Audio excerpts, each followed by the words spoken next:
A gente fala dos políticos e geralmente quando a gente fala dos políticos a gente fala muito das irregularidades, né?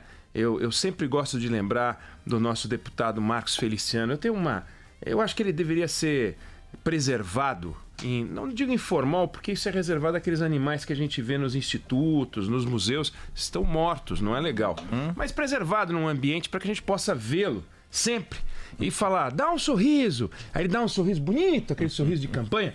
Aí a gente fala, esses dentes são meus, né? É legal, eu acho que tem que ter, pra gente sempre lembrar dos políticos. Mas tem alguns políticos que são caras sérios, são sérios, né? Vou citar o nome de um, que é o senador Lazier Martins, do Rio Grande do Sul. Tem uma história pessoal bonita, uma infância humilde, filho de mecânico, com dona de casa. Aí ele se formou advogado, começou a trabalhar na imprensa no Rio Grande do Sul, foi jornalista por mais de 50 anos. E por mais de 30 ele trabalhou num telejornal que passa na RBS, no horário do nosso Band News do meio do dia. E ele era uma atração ali. Aí em 2014 o Senado colocou 1/3 das vagas em disputa, 27 vagas, uma por estado. Ele disputou, nunca tinha disputado nada, e se tornou senador pelo Rio Grande do Sul e deixou para trás Pedro Simon, deixou para trás Olívio Dutra, nomes tradicionais, né? Para sorte do Brasil, o Olívio Dutra ficou fora. E o Pedro Simon já tinha dado sua contribuição, enfim. Aí, dos 27 senadores que foram eleitos naquela eleição, ele era o único que nunca tinha sido nada na política. Não tinha sido vereador, não tinha sido deputado estadual, não tinha sido deputado federal, não tinha sido governador, senador, prefeito, nada, zero. Era o único cara novo mesmo.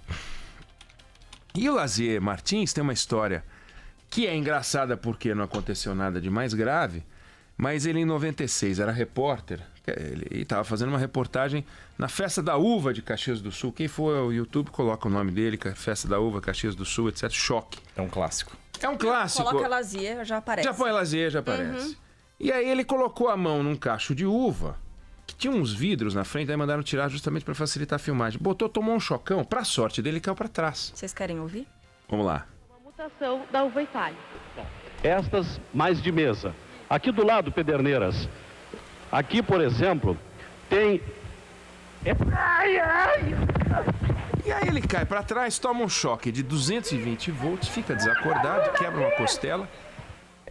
Mais de 6 milhões de visualizações no YouTube esse acidente. Pra sorte dele mesmo, ele podia ter morrido. Essa aqui é a verdade, podia ter morrido. Isso seria uma morte bem estúpida, né? Tomou um choque pegando um cacho de uva. Isso ia ser uma coisa inédita no mundo.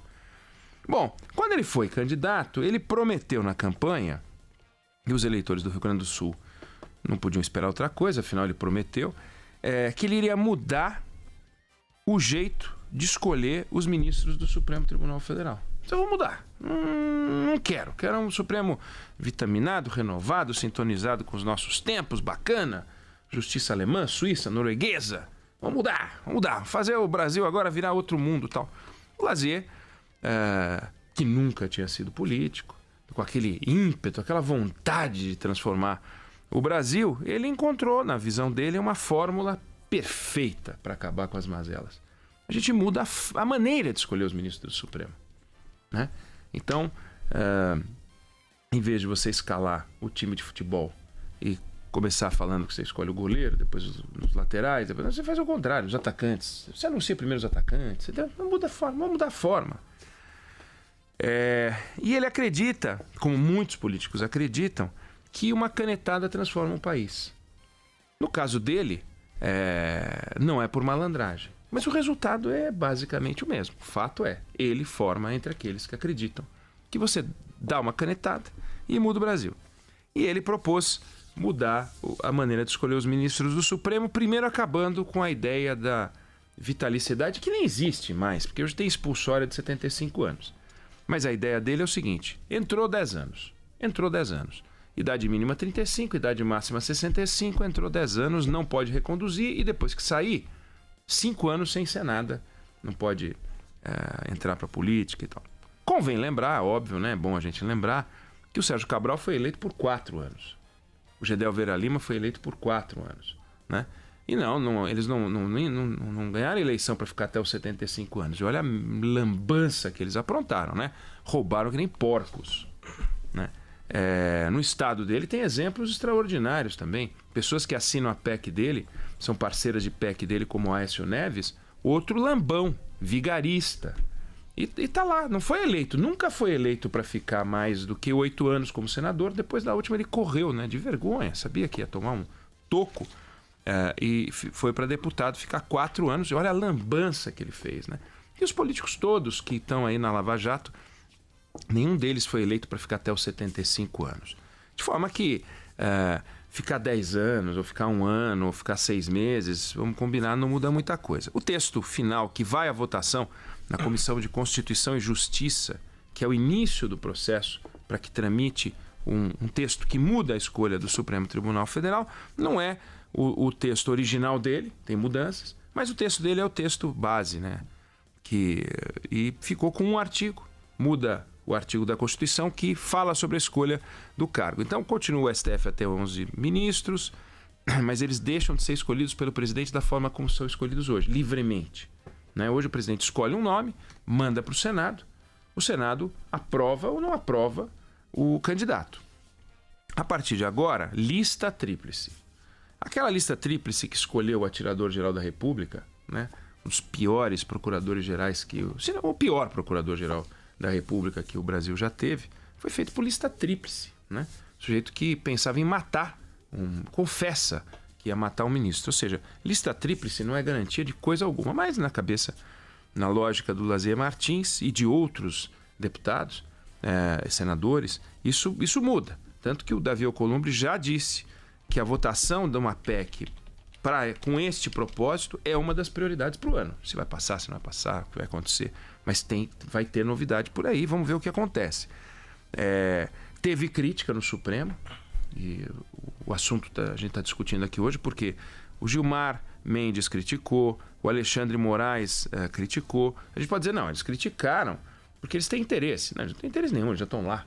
Eles vão ficar até os 75 anos, não vai mudar a vida deles, eles já foram escolhidos pelo método atual, né? E tem 60 PECs que falam desse assunto, o Alexandre Moraes até lembrou, e o que acaba acontecendo é que, e essa lista tríplice é o seguinte, vai um membro do Ministério Público indicado, um membro da Procuradoria-Geral, portanto, um jurista da OAB e um indicado pelo Supremo Tribunal Federal. Enfim, um magistrado. Aí o presidente da República tem que escolher entre o magistrado, o procurador e o advogado, né? O que é isso? Por que esses camaradas têm condições de escolher melhor do que o presidente da República, né? Que foi escolhido por 50 e tantos milhões de brasileiros? Não sei.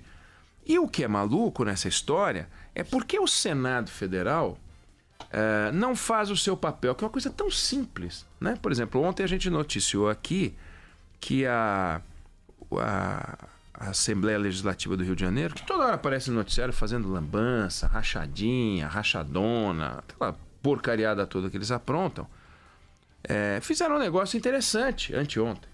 Eles pegaram o indicado pelo governador Wilson Witzel para a Genersa, que é a Agência Reguladora de Energia e Saneamento Básico do Rio de Janeiro. O Wilson Witzel indicou não vou chamar de capivara, porque seria ofensivo, né? Capivara. Com as capivaras e com ele mesmo, né? Comparado a um animal. Uma pessoa ser comparada a um animal não é uma coisa legal, né? Até porque as capivaras, elas não conseguem estudar. As capivaras não podem estar preparadas para submeter a uma sabatina. Então ele é um ser humano despreparado mesmo, sabe? Um sujeito que não tem condições. Se fosse ele uma capivara, não seria indicado. Só foi indicado porque era um humano, né? E ele demonstrou na sabatina, as cenas são humilhantes. Mas não apenas para o indicado, mas sobretudo para o governador, né? O governador achava razoável indicar um sujeito completamente despreparado para um cargo dessa magnitude. Ao fazer isso, ele jogou uma responsabilidade para a Assembleia Legislativa, que fez o quê? Gongou o cara. Olhou, falou, tô fora. Eu não vou botar, você é muito despreparado, você é ruim, vai para casa. Aliás, você não tem condições de fazer nada, você não sabe falar. Ele não sabe falar, ele não entende de água, não entende de energia, não entende de saneamento, não entende de nada. Um sujeito completamente despreparado. Acho que não sabe soletrar o próprio nome, mas seria agressivo dizer isso. Então, tu vai ver, sabe soletrar. Aprendeu com os pais e tal. Mas um sujeito completamente despreparado. E um dos papéis, uma das atribuições dele seria justamente fiscalizar a SEDAI. Quer dizer, a SEDAI da água podre, a SEDAI da água com detergente, a SEDAI sem água, a lixarada que a SEDAI está aprontando no Rio de Janeiro, na gestão do governador Witzel. Ele vai e indica um sujeito completamente despreparado para cuidar, fiscalizar a SEDAI.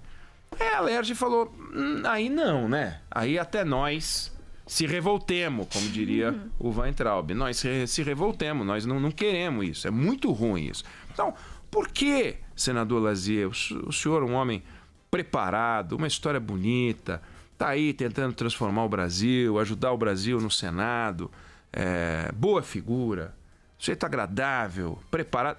Por que o senhor caiu nessa empulhação? O senhor abre mão da sua responsabilidade, o senhor tira a responsabilidade dos senadores e resolve jogar a responsabilidade numa tal lista tríplice, como se houvesse brasileiros mais preparados do que outros brasileiros. Hoje, a escolha dos ministros é feita sem nenhum processo. Tem um rito, mas não tem processo. Então, o governador, o presidente da República, faz a consulta que bem entender, se é que quer fazer consulta, e indica alguém lá. Sei lá, ele resolve que é o Sérgio Moro. É o Sérgio Moro. Se ele resolver que é o Weintraub, é o Weintraub. Não sei nem se o Weintraub é formado em Direito. Notório saber, não sei se ele tem de alguma área. Mas se ele resolver indicar algum, vai que a Regina Duarte é formada em Direito, não sei. Indica a Regina Duarte. Passa. E veja só, por que passa? Não é porque o presidente indicou um sujeito ruim, não. Porque o governador do Rio de Janeiro indicou um sujeito ruim e não passou. Passa porque no Senado passa tudo. Passa porque a sabatina do Senado é uma piada. Então o Senado, sabendo que a sabatina é uma piada, o Lazier Martins, sabendo que a sabatina é uma piada, resolve transferir a responsabilidade para um grupo de notáveis. Os notáveis da OAB, os notáveis da PGR, os notáveis, da Supremo Tribunal Federal, em vez de os notáveis senadores, como o Lazier Martins, que foi eleito. Eles tomaram o voto da gente. Uma das atribuições que está prevista na Constituição é justamente sabatinar e avaliar a qualidade dos ministros do Supremo, do STJ, os embaixadores. Aí eles veem que tem um sujeito despreparado, gonga o cara. O Eduardo Bolsonaro não ia ser embaixador em Washington? Depende, se o Senado aprovasse. No nosso sistema atual, indicou, levou. Quer dizer, indicou, levou, não dá. Imagina se no Oscar fosse assim. Filme indicado, o Brasil ia ter quantos Oscars? Esse documentário aí que tem aí ia ganhar o Oscar também. Então, é piada. Nunca, desde Floriano para cá, houve um nome recusado. Só houve no tempo do Floriano Peixoto. Floriano Peixoto foi o segundo presidente da história da nossa República. O Floriano Peixoto indicou nomes, indicou médico. Você indicou um médico. Então, lá teve gongada. Mas de lá para cá, vamos combinar que já deu tempo para a gente ver que a gente não é sério nesse campo. A gente não é sério. A gente indica. E vai. Então, segundo um ex-ministro do Supremo Tribunal Federal, que passou pela sabatina, e como eu digo que ele é ex-ministro, ele passou e foi aprovado, ele falou assim, ali há os que exibem um certo conhecimento jurídico e os que posam de independentes. Mas ninguém desafia as convicções e a visão de mundo do candidato. Ninguém desafia as convicções e a visão de mundo dos candidatos. Na sabatina do Luiz Fux vai ser o próximo presidente do Supremo Tribunal Federal. O atual prefeito do Rio de Janeiro, que na época era senador, Marcelo Crivella, ele lembrou que o ministro foi office boy. Qual é a importância de enaltecer? Eu enalteci a trajetória do Lazier Martins, dizendo que ele é, a trajetória, a infância humilde, etc. Ok, mas no que ser office boy contribui para o conhecimento jurídico do Luiz Fux? Se ele fosse filho do Bill Gates, que diferença ia fazer, né? Aí ele apresentou o Luiz Fux como um dos maiores juízes do seu tempo. Não sei de que tempo ele está falando, se é primeiro tempo, segundo tempo, mas foi assim que ele apresentou. Na sabatina que foi feita da Ellen Grace, eu já citei isso aqui, que ela ficou no Supremo de 2000 a 2011, os senadores ficavam elogiando a beleza da Ellen Grace. A beleza da Ellen Grace. Chega a ser um desrespeito. O fato dela ser uma mulher bonita interessa para, sei lá, para as pessoas que se interessaram por ela como mulher. Ou para ela, para a vaidade dela. Agora, numa sabatina, uma coisa séria daquela, alguém falar que ela é inteligente e é bonita. Quer dizer, se ela fosse inteligente e feia, teria que perder pontos, imagina. Porque se a beleza dela conta pontos, se não fosse, teria que tirar pontos. Um dos senadores chegou a dizer: a senhora não veio aqui ser sabatinada, a senhora veio ser homenageada. Isso é uma humilhação para o Brasil. A senhora deveria ter ido lá para ser sabatinada. Teria que ser desafiada intelectualmente. Ela, o Fux e todos os que passaram por lá. E nunca a gente viu, ou às vezes demorou mais, às vezes a sabatina demorou menos, pouco importa. O fato é o seguinte: chegou ali, passou. Então, não precisa ter uma lei nova, não precisa ter um artigo novo, não precisa ter nada. Basta seguir a Constituição, e a Constituição diz o seguinte: senhores senadores, sabatinem, perguntem, vejam se eles leram algum livro, vejam o que eles pensam. Então entram esses caras no Supremo Tribunal Federal e a gente acha que a culpa é do processo. Não, a culpa é das pessoas que integram o processo, que não estão nem aí para o seu papel e querem colocar o papel no papel. Querem colocar a responsabilidade no papel. Então agora vamos mudar a lei, porque se a gente mudar a lei ou mudar a Constituição, o processo vai ficar melhor. Se os caras ficarem 10 anos, em vez de ficarem 30, nós vamos ter um terço do problema. Não, nós vamos ter 3 vezes mais problema, porque em 30 anos nós vamos escolher 3 capivaras, não é capivara, perdão, em vez de escolher uma só. Então, é um nó muito grande. A gente tem bons juízes na corte, a gente tem juízes ruins na corte. Todas as cortes podem ter juízes bons e ruins, como temos senadores bons e ruins. O Lazier Martins forma entre os bons, como nós temos ministros bons e ministros ruins no governo Bolsonaro, né? O Paulo Guedes tem feito um bom trabalho, merece a nossa admiração, ministro da Infraestrutura e outros. E tem o Weintraub, que não presta para ser ministro, né? Já deveria ter saído há muito tempo. Então, ninguém é perfeito. O processo inclui gente boa e gente ruim. Agora, o processo para a escolha do Supremo é muito bom. É muito bom. O presidente é livre para indicar quem ele bem entender. E o Senado não é que é livre, tem a tarefa, em nome do Brasil, em nome dos estados brasileiros, em nome do povo brasileiro, de checar se aqueles caras prestam para alguma coisa ou se são lixo. Se forem lixo, na lata do lixo. Se forem caras da melhor qualidade, pô, bota para dentro e derruba. Nos Estados Unidos os caras são gongados, eles perdem, eles caem, é uma derrota atrás da outra. Aí o que acontece? O presidente sobe a régua, fala: pô, não dá, não vou conseguir emplacar ninguém, eu não consigo. E aí, aqui podia ser assim. Então, vamos parar com essa besteira de trocar o processo, vamos levar a sério o processo que a gente toca. Na Inglaterra tem menos acidente de trânsito do que no Brasil. Não vamos acreditar que é porque lá eles andam numa mão invertida da nossa. Senão vão aprovar uma lei trocando a direção de lugar e trocando as mãos das ruas de lugar. Não é. É a forma como as pessoas lidam com as regras. Vamos respeitar as regras e levar a sério o nosso papel.